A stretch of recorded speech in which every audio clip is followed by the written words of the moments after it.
Thank you for joining me on my travel adventures. If you like it, hit subscribe and the like button.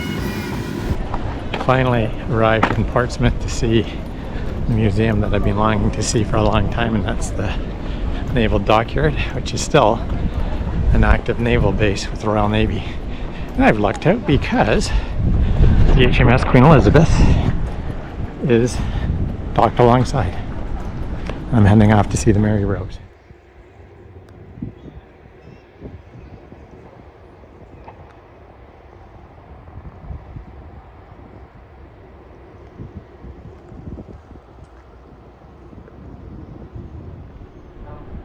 There's the HMS Prince of Wales and the newly repaired HMS Queen Elizabeth that just sailed down from Scotland. And I'm walking over past the bow of Victory to go see King Henry VIII's Mary Rose. The ship is in a special building designed to conserve the very fragile ship, and it is exceptional. Come closer, everyone. Come here. That's it. Come beside me. I'm not as scary as I look. Come closer. I have much to tell. I was near 18 when I came to the throne. Yes, that's me up there.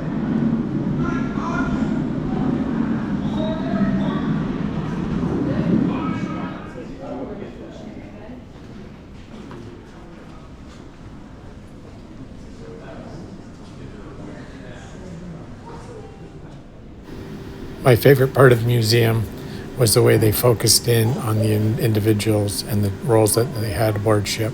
And this was all done from the archaeological discoveries. So just showing that the ship sank because water flooded in through the open gun ports when a gust of wind hailed the ship over. Still not totally conclusive. There's remnants of an anti-boarding net.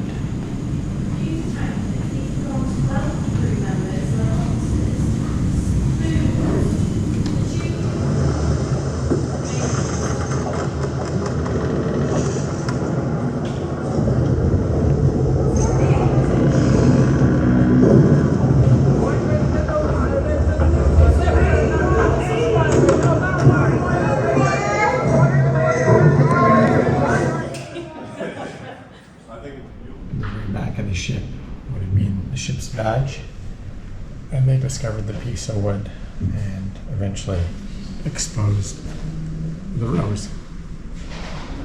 The way the museum's laid out, it shows a particular person's cabin, like the master carpenter, where it is in the ship, and then what artifacts they actually found belonging to that particular person aboard ship. This actually was the contents found in the carpenter's area. This is the skeleton of the dog aboard ship called Hatch. And it was found just at the entrance to the master carpenter's cabin. So in addition to 500 men, there was also the dog. And they even found out it was a male from DNA testing. Each artifact is more interesting than the next. I particularly like when they find articles of clothing that have survived all the silt and seawater over the years. Using the skeletons that they found and facial reconstruction, we get a sense of what the individuals who passed away on the ship actually looked like.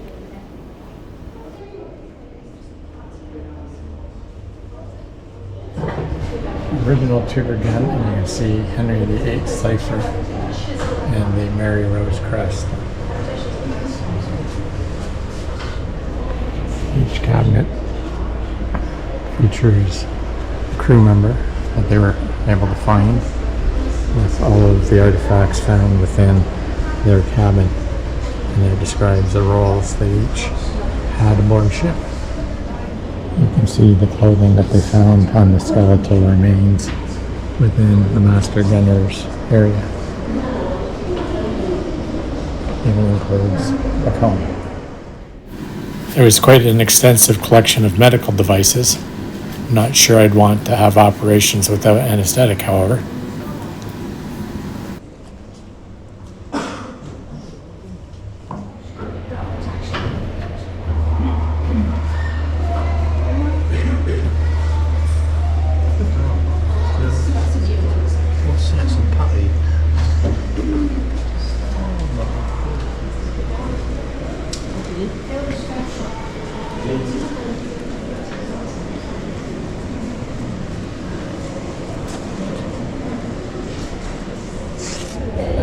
Surgeon Barber's coif. This was a sign somebody was wealthy. It was a little purse with coins embedded in it. There's an airlock with a climate-controlled environment that you can go into to see the ship firsthand. We have the cauldron that they would obviously use to heat things up. And you can go at 3 levels. Check out the ship. For anyone who loves archaeology, seeing what they do with the skeletal remains and how they interpret the stories of individuals by reconstructing their images and clothing is truly remarkable. Here are portions of the main mast that somehow managed to survive.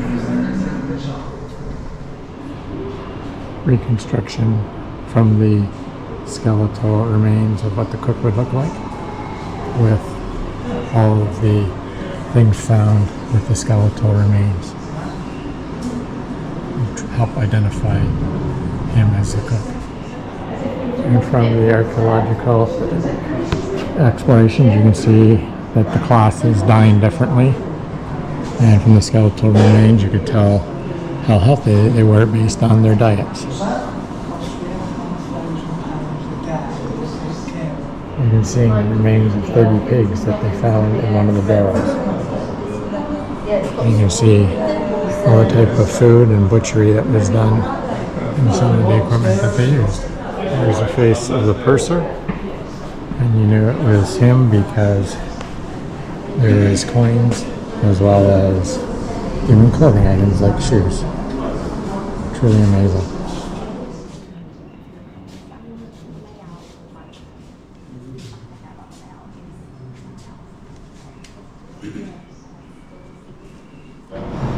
They even managed to find bones of rats aboard the ship.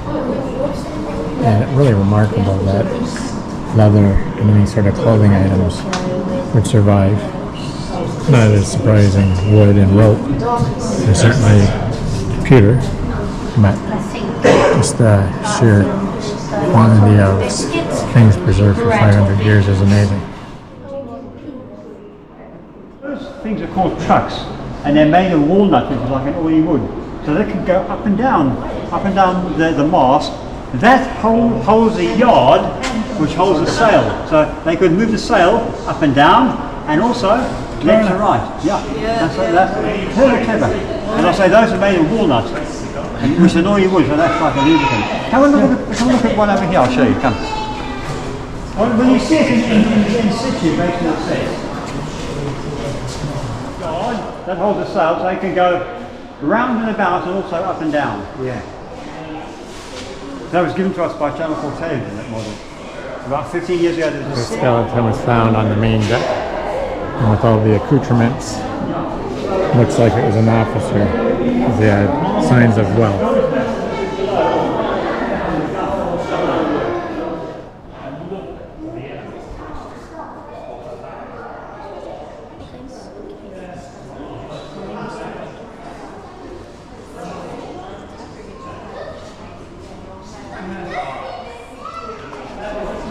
Some of the archery that was found on board.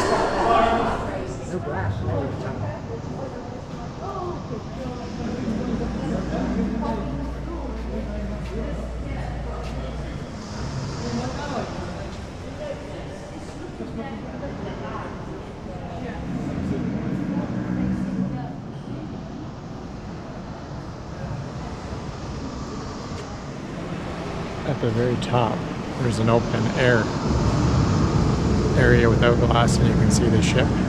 It's climate controlled and it's very moist in here. You can see they light the ship up and they darken it and play a video showing where each of the crew members would work and what type of jobs they would do at each level.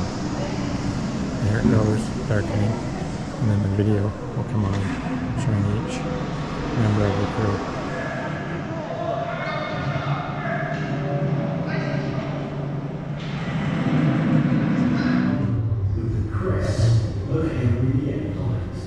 This yard is only for